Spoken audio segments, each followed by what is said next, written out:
ब्रह्मर्षि स्वामी सच्चिदानंद जी, श्रीमठ स्वामी शुभंगानंदा जी, स्वामी शारदानंद जी, सभी पूज्य संतगण, सरकार में मेरे साथी श्री जॉर्ज कुरियन जी, संसद में मेरे साथी श्री अडूर प्रकाश जी, अन्य सभी वरिष्ठ महानुभाव, देवी और सज्जनों, पिन्ने एंडे एल्ला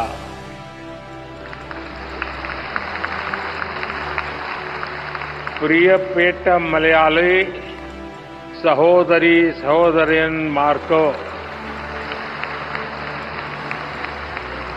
एंडे विनितमाय नमस्कारों।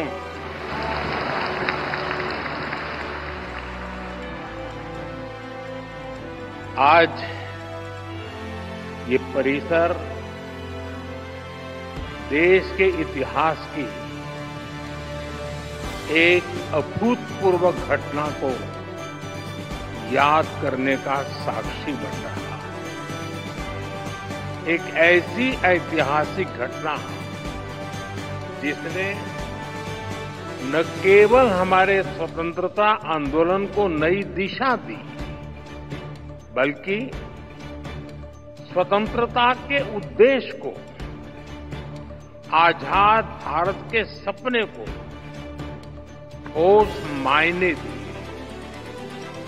100 साल पहले श्री नारायण गुरु और महात्मा गांधी की वो मुलाकात आज भी उतनी ही प्रेरक है, उतनी ही प्रासंगिक है। 100 साल पहले हुई वो मुलाकात सामाजिक समरसता के लिए, विकसित भारत के सामूहिक लक्ष्यों के लिए आज भी ऊर्जा के बड़े स्रोत की तरह है। इस ऐतिहासिक अवसर पर मैं श्री नारायण गुरु के चरणों में प्रणाम करता हूं। मैं गांधी जी को भी अपनी श्रद्धांजलि अर्पित करता हूं। भाई बहनों, श्री नारायण गुरु के आदर्श पूरी मानवता के लिए बहुत बड़ी पूंजी है। जो लोग देश और समाज की सेवा के संकल्प पर काम करते हैं, श्री नारायण गुरु उनके लिए प्रकाश स्तंभ की तरह है। आप सभी जानते हैं कि समाज के शोषित, पीड़ित, वंचित वर्ग से मेरा किस तरह का नाता है, और इसलिए आज भी मैं जब समाज के शोषित, वंचित वर्ग के लिए बड़े निर्णय लेता हूं, तो मैं गुरुदेव को जरूर याद करता हूं। 100 साल पहले के वो सामाजिक हालत, सदियों की गुलामी के कारण आई विकृतियां, लोग उस दौर में उन बुराइयों के खिलाफ बोलने से डरते थे, लेकिन श्री नारायण गुरु ने विरोध की परवाह नहीं की। वो कठिनाइयों से नहीं डरे, क्योंकि उनका विश्वास समरसता और समानता में था। उनका विश्वास सत्य, सेवा और सौहार्द में था। यही प्रेरणा हमें सबका साथ, सबका विकास का रास्ता दिखाती है। यही विश्वास हमें उस भारत के निर्माण के लिए ताकत देता है, जहां अंतिम पायदान पर खड़ा व्यक्ति हमारी पहली प्राथमिकता है। साथियों, शिवगिरी मठ से जुड़े लोग और संत जन भी जानते हैं कि श्री नारायण गुरु हैं और शिवगिरी मठ में मेरी कितनी अगाध आस्था रही है। मैं भाषा तो नहीं समझ पा रहा था, लेकिन पूज्य सच्चिदानंद जी जो बातें बता रहे थे वो पुरानी सारी बातें याद कर रहे थे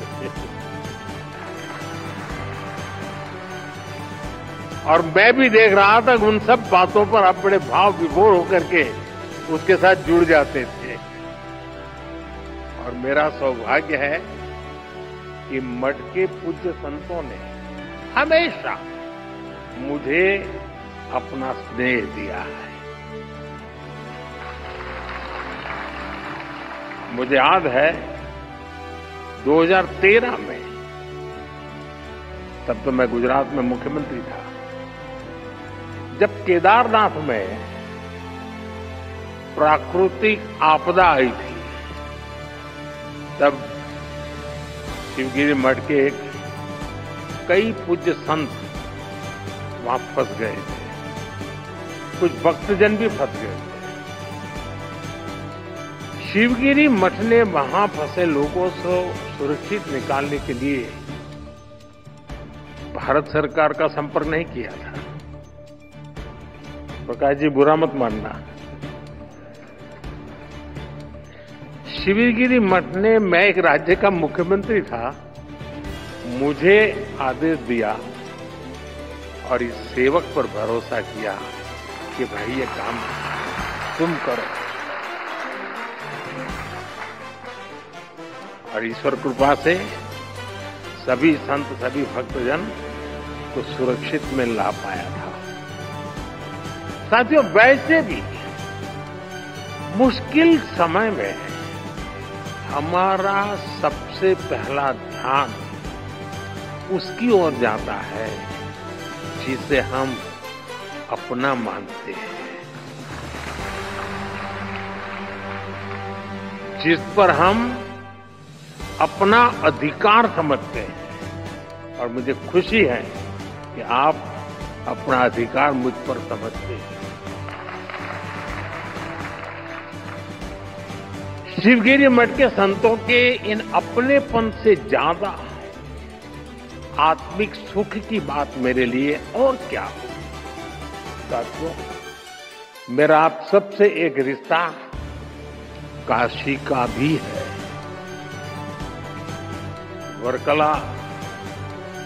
वर्कला को सदियों से दक्षिण की काशी भी कहा जाता है।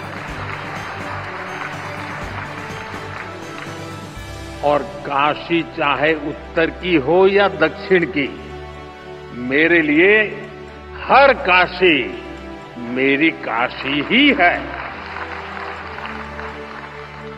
साथियों, मुझे भारत की आध्यात्मिक परंपरा, ऋषियों मुनियों की विरासत, उसे करीब से जानने और जीने का सौभाग्य मिला है। भारत की विशेषता है कि हमारा देश जब भी मुश्किलों के भंवर में फंसता है, कोई न कोई महान विभूति देश के किसी कोने में जन्म लेकर समाज को नई दिशा दिखाती है।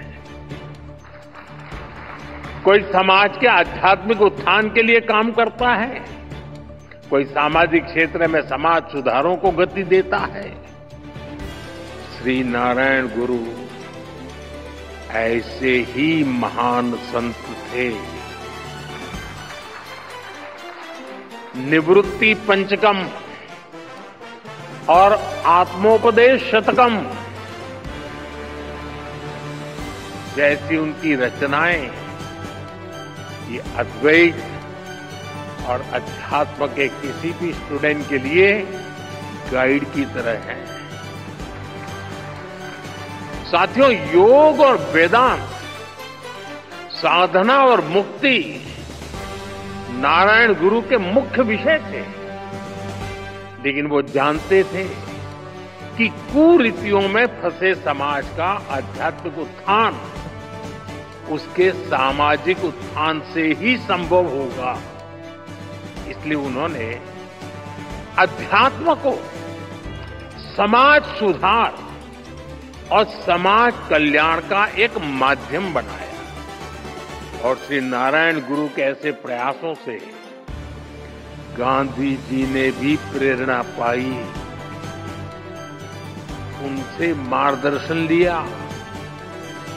गुरुदेव रविन्द्रनाथ टैगोर जैसे विद्वानों को भी श्री नारायण गुरु से चर्चा का लाभ मिला।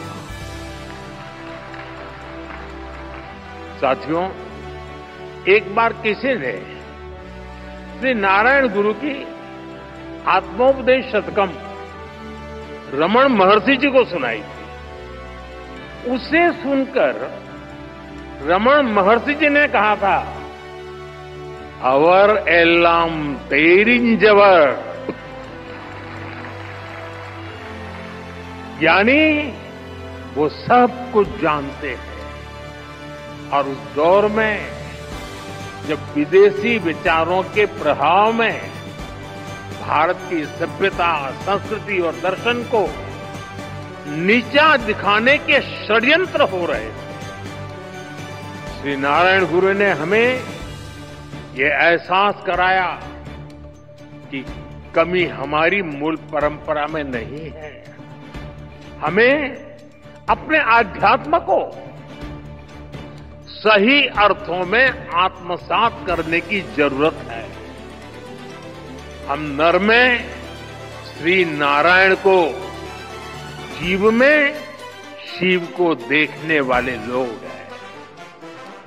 हम द्वैत में अद्वैत को देखते हैं। हम भेद में भी अभेद देखते हैं।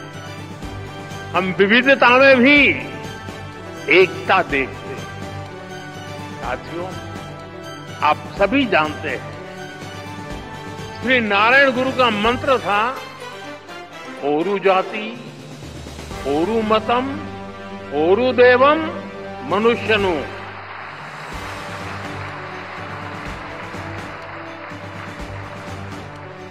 यानी पूरी मानवता की एकता, जीव मात्र की एकता, ये विचार भारत की जीवन संस्कृति का मूल है, उसका आधार है।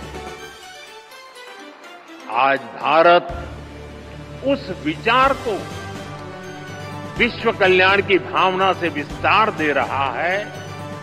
आप देखिए, अभी हाल ही में हमने विश्व योग दिवस मनाया।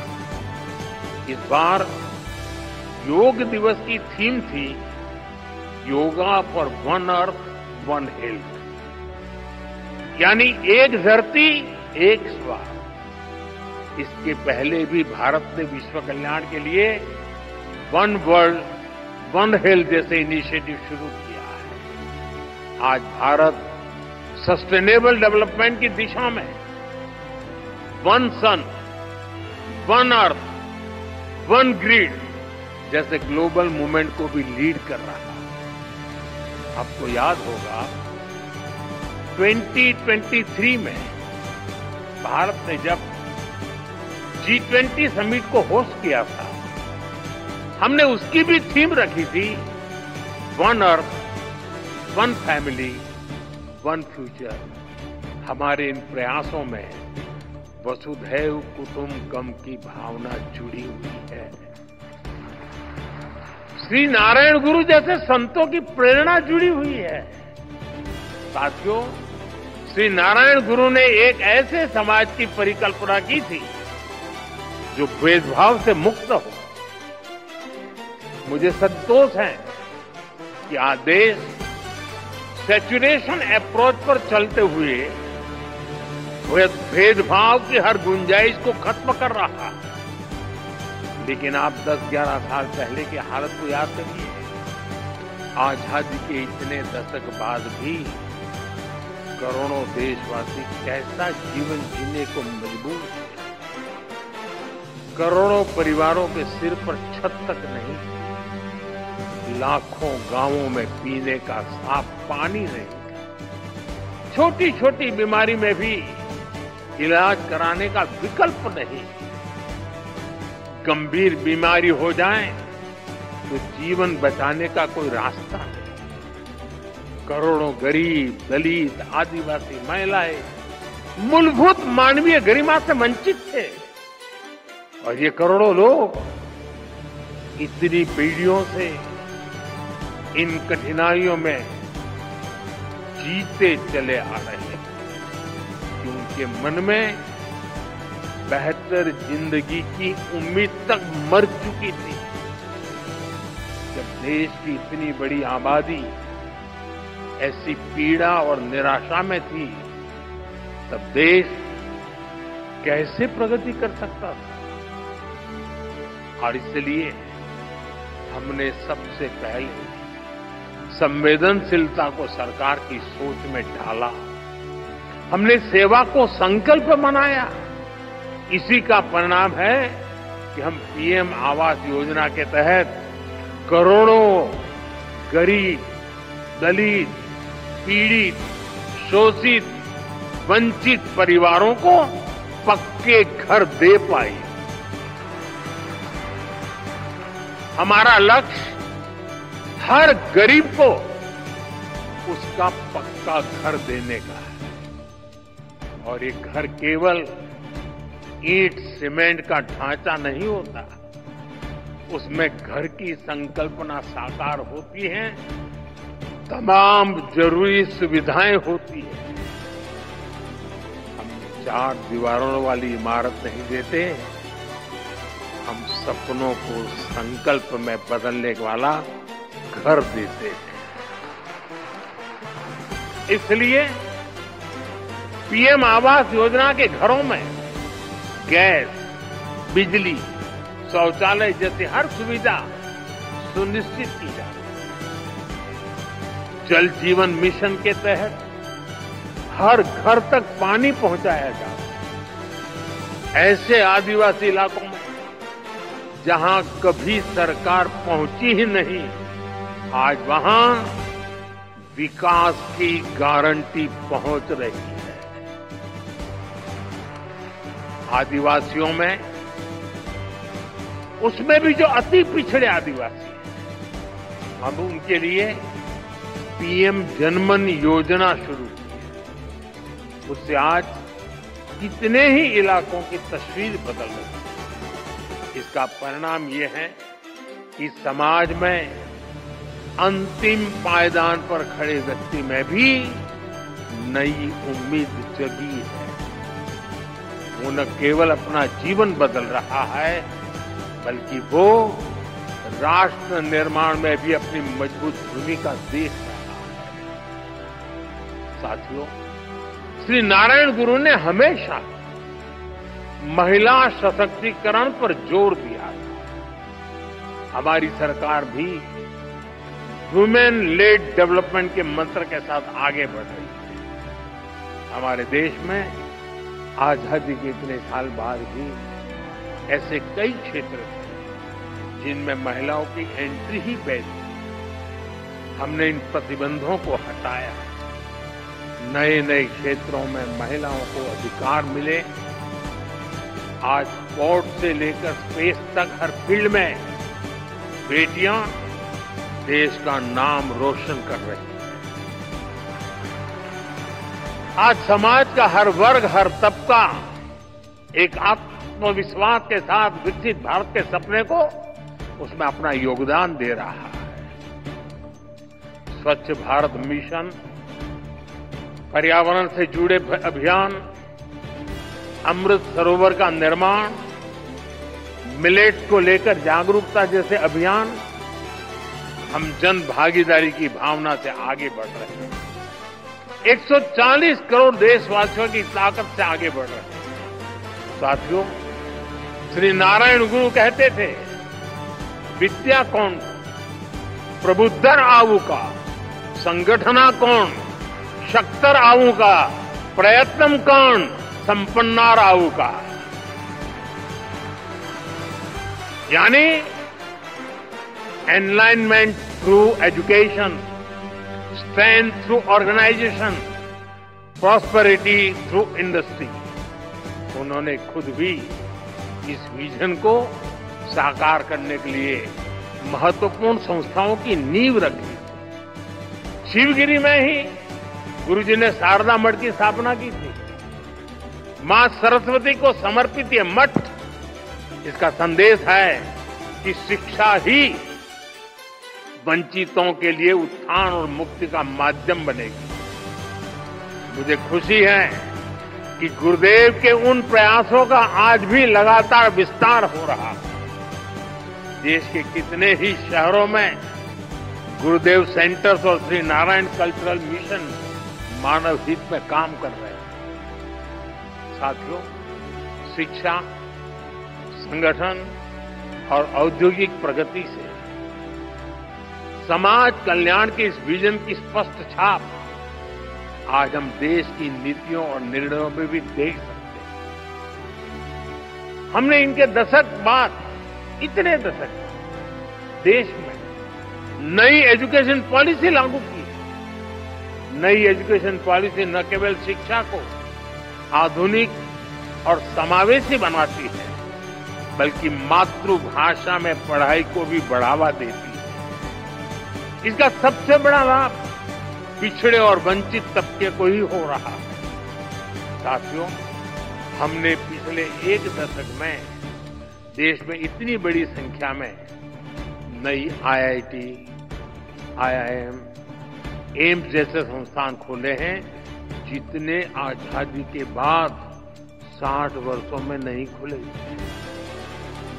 इसके कारण आज उच्च शिक्षा में गरीब और वंचित युवाओं के लिए नए अवसर खुले। बीते 10 साल में आदिवासी इलाकों में 400 से ज्यादा एकलव्य आवासीय स्कूल खोले गए हैं। जो जनजातीय समाज कई पीढ़ियों से शिक्षा से वंचित थे, उनके बच्चे अब आगे बढ़ रहे हैं। भाइयों बहनों, हमने शिक्षा को सीधे स्किल और अवसरों से जोड़ा है। स्किल इंडिया जैसे मिशन देश के युवाओं को आत्मनिर्भर बना रहे हैं। देश की औद्योगिक प्रगति, प्राइवेट सेक्टर में हो रहे बड़े रिफॉर्म, मुद्रा योजना, स्टैंड अप योजना, इन सब का भी सबसे बड़ा लाभ दलित, पिछड़ा और आदिवासी समाज को हो रहा है। साथियों, श्री नारायण गुरु एक सशक्त भारत चाहते थे। भारत के सशक्तिकरण के लिए हमें आर्थिक, सामाजिक और सैन्य हर पहलू में आगे रहना है। आज देश इसी रास्ते पर चल रहा है। भारत तेजी से दुनिया की तीसरे नंबर की इकोनॉमी बनने की तरफ बढ़ रहा है। हाल में दुनिया ने ये भी देखा है कि भारत का सामर्थ्य क्या है। ऑपरेशन सिंदूर,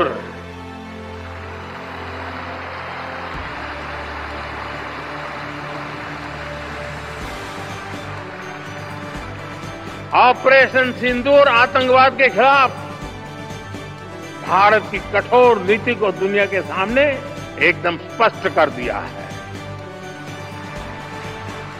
हमने दिखा दिया है कि भारतीयों का खून बहाने वाले आतंकियों के लिए कोई भी ठिकाना सुरक्षित नहीं है।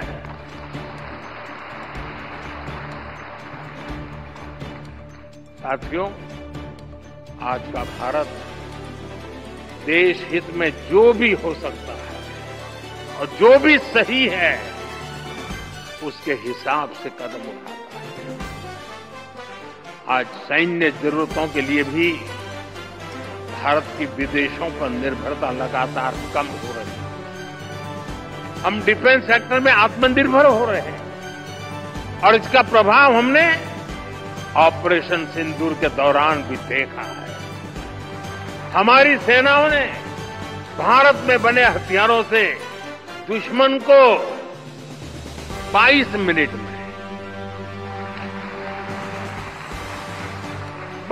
मिनट में घुटने टेकने के लिए मजबूर कर दिया।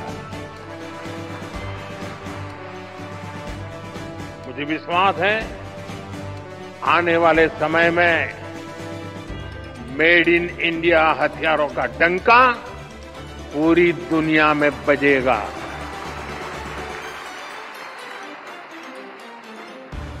साथियों, देश के संकल्पों को पूरा करने के लिए हमें श्री नारायण गुरु की शिक्षाओं को जन जन तक पहुंचाना है।